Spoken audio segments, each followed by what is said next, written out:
కోటి అంటే హద్దు.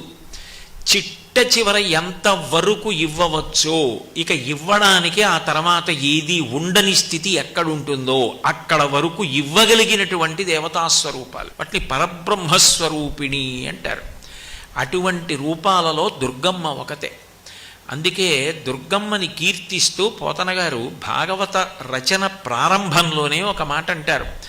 అమ్మలగన్నయమ్మ ముగురమ్మల మూలపుటమ్మ చాలా పెద్దమ్మ, సురారులమ్మ కడుపారడి బుచ్చినయమ్మ, తన్నులోనమ్మిన వేల్పుటమ్మల మనంబున ఉండిడియమ్మ దుర్గమాయమ్మ, కృపాబ్ధినిచ్యుత మహత్వ కవిత్వ పటుత్వ సంపదల్ అన్నారు.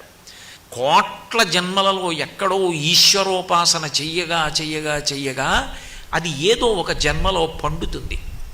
చంద్రశేఖరేంద్ర సరస్వతి మహాస్వామి వారు బ్రహ్మజ్ఞానమును పొందినట్టు అంటే దుర్గామాత నామం అందుకే అంత గొప్పది అన్నారు. లోకంలో ఎప్పుడైనా ఒక నామము వచ్చింది అంటే ఆ నామము బాలసారి చేసి పెట్టినది కాదు భగవంతుడికి. భగవంతుడికి బాలసారి చేసి పేరు పెడితే వస్తుందా?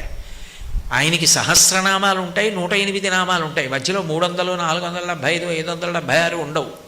ఎవరు పుట్టినా నక్షత్రం ప్రధానం. మనకున్నవి 27 నక్షత్రాలు. ఒక్కొక్క నక్షత్రానికి 4 పాదాలు. 27 × 4 108 పాదాలు.